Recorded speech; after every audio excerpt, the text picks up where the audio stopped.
Bonjour et ravi de vous retrouver à Bruxelles, au Parlement européen, pour cette nouvelle saison d'Europe Hebdo. Dans cette émission, direction la Grèce, où la crise économique est en train de virer à la crise sanitaire. Les Grecs n'ont plus les moyens de se soigner, les hôpitaux n'ont plus de médicaments. Nous serons avec Médecins du Monde, qui vient d'ouvrir là-bas un dispensaire. L'actualité, c'est aussi le pacte budgétaire européen qui suscite la cacophonie en France. Mais peut-on vraiment s'en passer? C'est la question de la semaine. 2 mars 2012, sommet de Bruxelles. 25 pays s'engagent à réduire leurs dettes et ramener leurs comptes à l'équilibre. Parmi les signataires du traité, l'Allemagne d'Angela Merkel et la France de Nicolas Sarkozy. 2 pays refusent le pacte, la Grande-Bretagne et la République tchèque. 2 mois plus tard, un pacte de croissance est adopté à la demande du nouveau président français. Comparé à d'autres traités, le texte est très court, 24 pages, 16 articles. Et surtout, une fameuse règle d'or, le déficit public structurel ne doit pas dépasser 0,5% de la richesse d'un pays. Autre interdiction, la dette des pays signataires doit être inférieure à 60% du produit intérieur brut. Et attention, ceux qui violent les règles seront passibles de sanctions infligées par la Cour européenne de justice. Des pénalités pouvant atteindre 0,1% du PIB, soit quelques 2 milliards d'euros pour la France. Le traité est en cours de ratification dans une dizaine de pays, dont l'Allemagne, la Belgique, les Pays-Bas et la France, où le texte sera présenté à l'Assemblée le 2 octobre. Si tout le monde accepte la nécessité de réduire la dette, certains économistes estiment que ce traité adopté en période de crise condamne les États à la rigueur. Une potion amère, mais peut-on vraiment se passer du traité budgétaire ? Alors pour cette première émission de la saison, Philippe Lambert est avec nous. Bonjour. Vous êtes député, co-président du Parti des Verts et puis spécialiste ici des questions économiques au Parlement européen. Alors ce traité budgétaire est critiqué en France, il suscite même une véritable cacophonie chez les Verts. Les instances du parti chez nous ont rejeté ce traité. Est-ce que vous comprenez cette cacophonie ? Je ne sais pas si on peut parler de cacophonie quand vous avez une décision qui est prise par 70% d'une assemblée. Je pense que c'est un vote très net. Et donc là, je pense que la cacophonie est causée par certains déçus du vote des Verts. Je peux comprendre qu'ils soient déçus, mais il faut aussi respecter la loi de la majorité. La question que vous posiez, c'est peut-on se passer de ce traité? La réponse est oui, absolument. Que fait ce traité? Il répète des choses qui se trouvent déjà dans le droit européen. Et on peut se demander, mais pourquoi? Eh bien parce que certains en Europe, et Angela Merkel la première, n'ont pas confiance dans le droit européen et dans la capacité de la Commission de faire respecter ce droit par les États membres. La seule différence qu'il y a entre ce qui est inscrit aujourd'hui, vous savez, c'est tout le débat sur le six-pack, la gouvernance économique européenne, ce qu'il y a dans le droit européen et ce traité, c'est un resserrement de la norme de déficit structurel acceptable de 1 point de PIB à 0,5 point de PIB. Qu'est-ce que ça change Ça veut dire que simplement, on veut encore encadrer plus fort non pas les déficits publics, mais bien les dépenses publiques. Car le problème de ce traité, c'est qu'il est déséquilibré. C'est-à-dire qu'au lieu, il annonce qu'il veut réduire les déficits, mais en réalité, le seul moyen d'action qu'ont les États membres, c'est couper dans les dépenses. Pourquoi? Parce que sur le front des recettes, des impôts, la loi qui joue n'est pas celle de la coopération et de la discipline commune, c'est la loi de la compétition débridée entre les États membres. Et vous savez que la compétition fiscale mène les recettes à descendre toujours plus. Aujourd'hui, la plupart des multinationales européennes payent 2 ou 3% d'impôts sur leurs bénéfices, ce qui est évidemment incompatible avec les profits qu'elles font. Et ce qui veut dire que donc on affaiblit les recettes des États membres et on leur demande d'équilibrer leur budget. En période, en plus de ça, où la crise s'approfondit et donc où toutes les dépenses de sécurité sociale, par exemple, augmentent. On voit bien ce à quoi ça mène. Pour vous résumer en quelques mots, vous dites que ce traité, c'est une menace pour la croissance européenne? En tout cas, c'est une menace pour le bon fonctionnement de l'économie européenne. Si on veut avoir une stratégie crédible de remise en route et de réorientation de l'économie européenne, c'est clair que ce traité est un symbole, très largement, mais qui se trouve en travers de cette route-là. Alors, à la demande du nouveau président français élu en mai dernier, François Hollande, un pacte de croissance a été adopté à côté de ce traité budgétaire. Est-ce qu'il est suffisant pour vous? Ça n'a évidemment absolument rien à voir. Si je peux me permettre de faire une comparaison, c'est comme si vous vous engagiez à faire un régime pour les 30 ou 40 ou 50 ans, on ne sait pas en fait, puisque c'est illimité dans le temps, qui viennent, mais en contrepartie, on vous permet d'aller une fois au restaurant manger un steak frites avant de commencer votre régime. À quoi est-ce que ça rime? Je veux dire, on ne peut pas mettre sur le même pied un traité permanent et des investissements ponctuelle qui porte sur, tenez-vous bien, 0,5% du PIB européen. Autrement dit, on va s'engager à investir, si tout va bien, un demi-point de PIB en 2012, 2013, 2014, en échange d'une discipline budgétaire qui est excessive pour les 30, 40, 50 ans qui viennent. Ça, évidemment, on ne peut pas mettre les deux choses en rapport. Ça veut dire que les États auront pieds et mains liés, perdront des marges de manœuvre et pour vous, ça ne va pas régler pour autant les problèmes de la zone euro. Non, maintenant, le principe d'une monnaie partagée, le fait qu'une monnaie partagée exige une discipline commune, aucune discussion là-dessus, mais tout le dispositif est en place. Dans le cadre du droit européen, ce traité, c'est une sucette que l'on donne à Angela Merkel pour quelque part apaiser l'opinion publique allemande.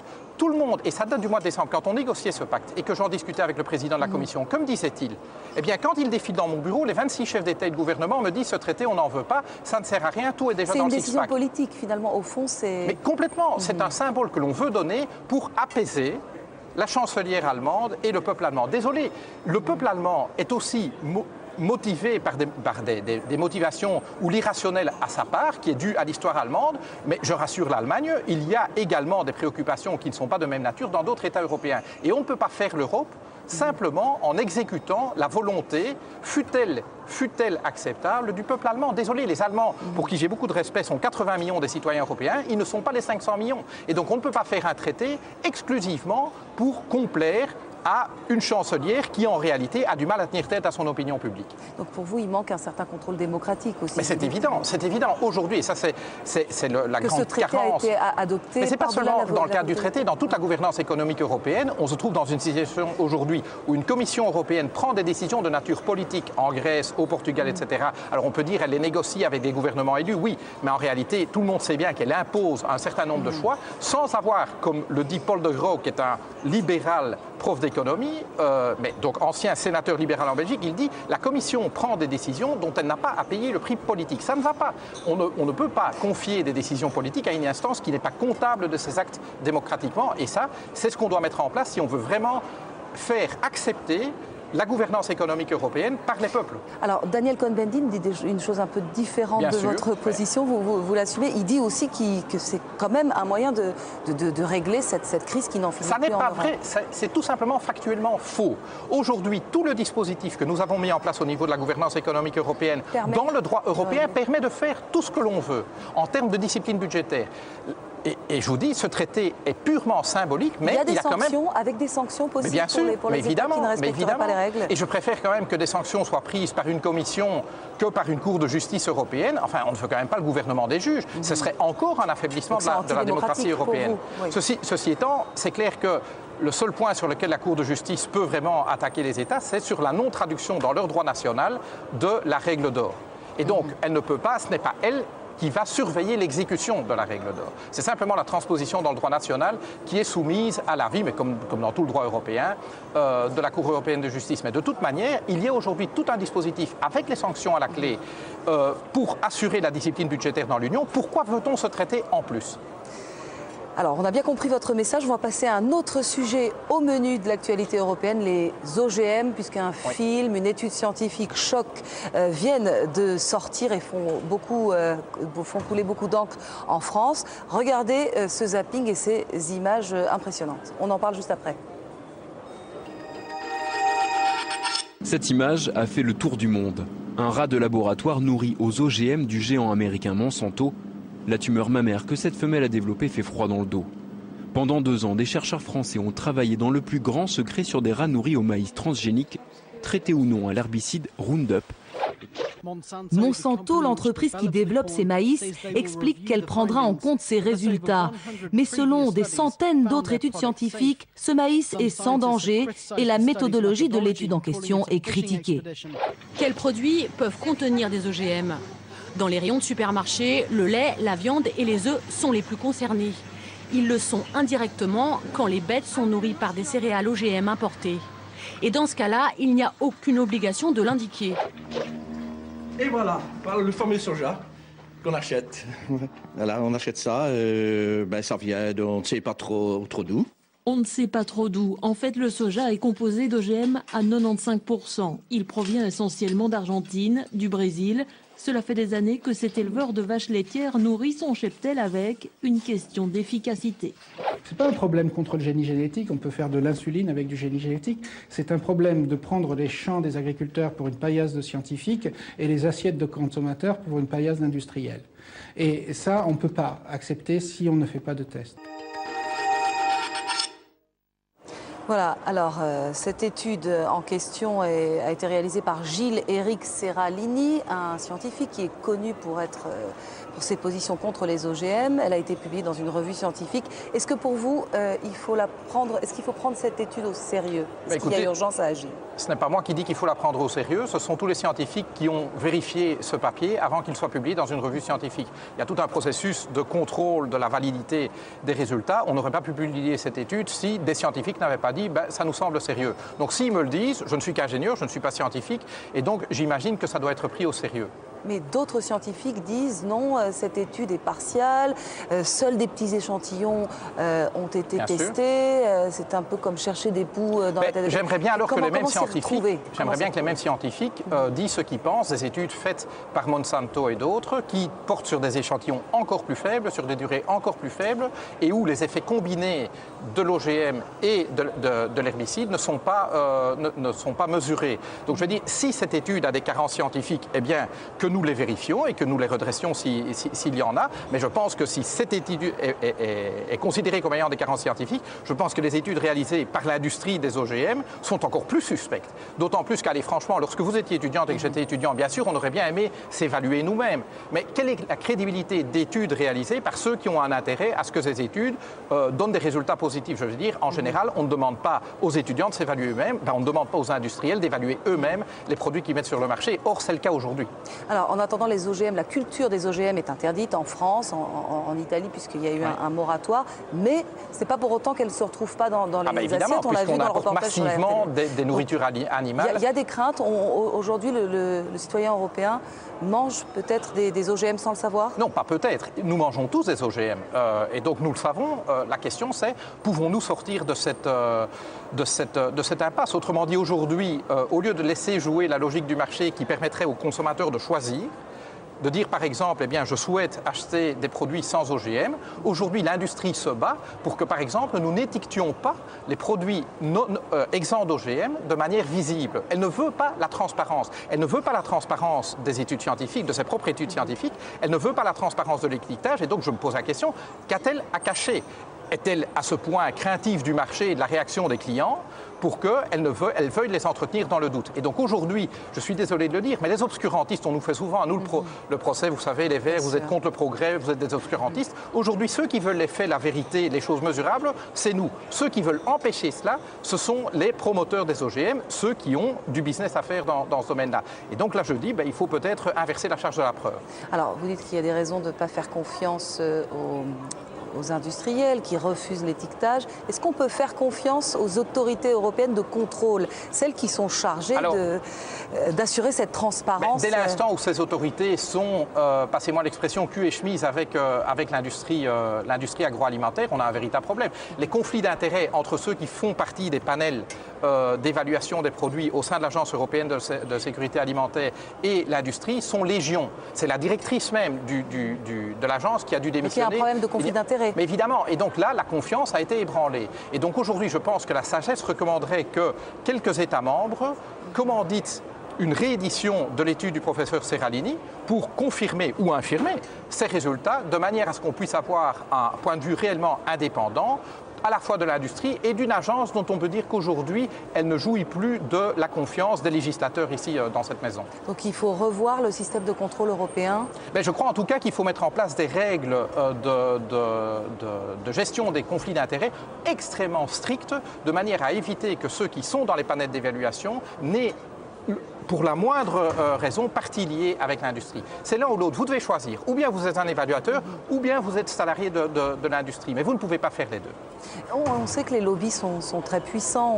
On les voit ici au Parlement européen. Est-ce que vous pensez que par rapport à cette question des OGM, il y a aussi une influence des lobbies? C'est ça que vous dénoncez? Écoutez, je suis de ceux qui ne sont pas effrayés par les lobbies. C'est clair qu'il y a une activité de lobbying intense qui se passe ici au Parlement européen. Mais la question, c'est les députés sont-ils assez solides pour résister à cela? C'est surtout ça la question qu'on doit se poser. Personnellement, j'ai tous les jours des banquiers dans mon bureau. Ce n'est pas parce qu'ils viennent m'évangéliser que je bois leur parole comme l'évangile. Et donc, très franchement, moi, je n'ai pas peur des lobbyistes. Ce que je constate peut-être, c'est que certains d'entre nous sont peut-être plus réceptifs à ce genre d'arguments, surtout quand on leur dit « faites attention, ne régulez pas parce que ça risque de tuer l'économie européenne ». C'est une sorte de lieu commun qu'on entend à tous les sujets.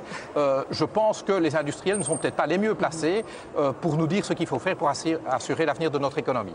Merci beaucoup, Philippe Lamberts. On vous laisse repartir dans l'hémicycle, mais l'émission continue. On se rend cette semaine en Grèce. La Grèce où la crise sanitaire succède à la crise économique, manque de médecins, hôpitaux débordés. Regardez cet état des lieux réalisé par Betty Lachguer avec Georgia Boucourt. Athènes. Aujourd'hui, la capitale est aussi connue pour ses vestiges que pour son économie ruinée par la crise. Les Grecs s'enfoncent de plus en plus dans la pauvreté, au point de renoncer à se soigner. C'est le cas d'Eugénie.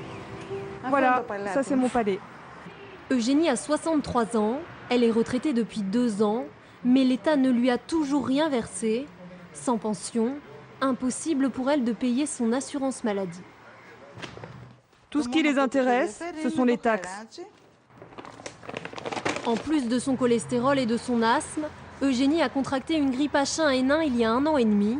Depuis, elle n'a pas vu un seul médecin. Aujourd'hui, c'est une tumeur au ventre qui l'inquiète. On m'a donné un papier pour aller enlever les tumeurs. Il y avait écrit dessus « sans ressources ». Il est urgent d'enlever la tumeur. Et ils m'ont envoyé balader. C'était dans un hôpital public.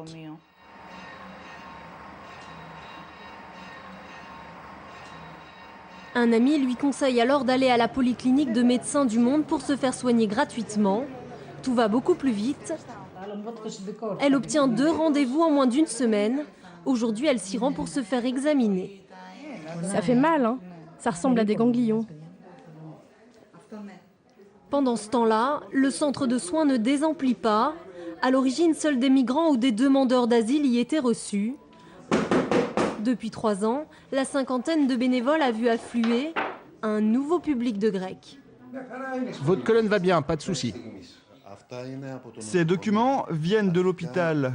Moi, je voulais un avis neutre d'un médecin. Ici, il voit plus de gens qui viennent de tous les coins du monde.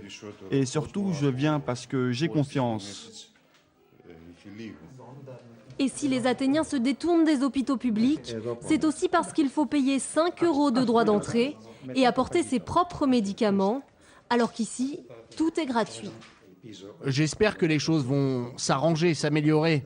Là, j'ai l'impression qu'on est au fond du trou, que ça ne peut pas être pire. Aujourd'hui, près de 50% des patients sont grecs. Face à cette augmentation, l'ONG a donc dû s'adapter. Les bénévoles ont arrêté leur mission à l'étranger pour pouvoir s'occuper des Grecs les plus démunis. Cela fait déjà 2-3 ans qu'un grand nombre de personnes, une grosse vague, ne peut pas subvenir à des besoins essentiels. Et cela est dû à une hausse du taux de chômage et au fait que de plus en plus de personnes ne sont pas assurées. Et ça, c'est grave, parce que ça touche aussi leurs enfants. Retour avec Eugénie. Au-delà de la consultation médicale, elle est aussi venue chercher un peu de réconfort, une oreille attentive. Avant, moi, je travaillais dans l'entreprise de chocolat Yon. Yon, mais ce sont mes chocolats préférés. Ah bon? À l'époque, j'étais une vraie dame. Vous l'êtes toujours, il ne faut pas abuser. C'est pas l'argent qui fait de vous une vraie dame. Fin de la consultation. Eugénie attend maintenant son tour pour récupérer ses médicaments. Donc voilà, T'as compris comment ça se passe? Ça, c'est pour 5 millilitres. Donc toi, c'est 5 fois qu'il faut remplir. Cette mission fait aujourd'hui partie du quotidien de l'ONG, car faute d'approvisionnement, les pharmacies grecques n'ont tout simplement plus de médicaments. Alors à Médecins du Monde, la solidarité s'organise. La plupart des médicaments, ce sont des dons de Médecins du Monde. Là, c'est un médecin qui a changé la prescription d'un patient et il n'a plus besoin d'une boîte. Donc, il nous l'a rapporté. Les gens récupèrent aussi les boîtes des amis ou des proches.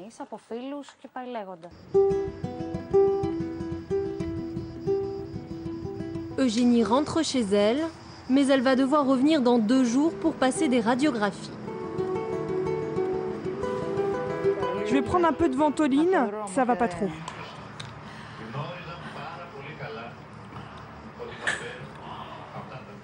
Finalement, même lorsqu'elle aura une pension et une assurance maladie, Eugénie ne compte pas retourner à l'hôpital. Je veux avoir confiance en allant dans un hôpital où on puisse m'examiner de manière humaine. On n'est pas des animaux. On a travaillé pour cet état pourri, on a beaucoup donné et on nous considère comme des déchets.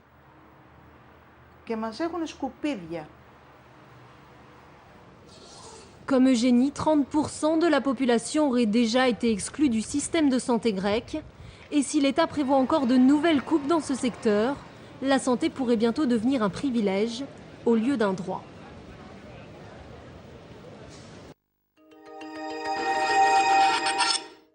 Alors voilà donc pour ce reportage à Athènes, nous avons été rejoints par Pierre Verberen. Bonjour. Bonjour. Vous êtes le directeur de Médecins du Monde ici en Belgique, donc la même ONG que celle que nous venons de voir dans le reportage. Est-ce qu'on peut dire qu'il y a actuellement en Grèce une véritable crise sanitaire ? Je pense qu'on peut le dire dans le sens où les budgets hospitaliers ont été réduits de 40%. Donc on ne sait pas continuer un système de santé, en tout cas au niveau hospitalier, avec de telles coupes budgétaires. Donc je pense que l'impact, et on le voit dans ce reportage, l'impact sur la population est structurel.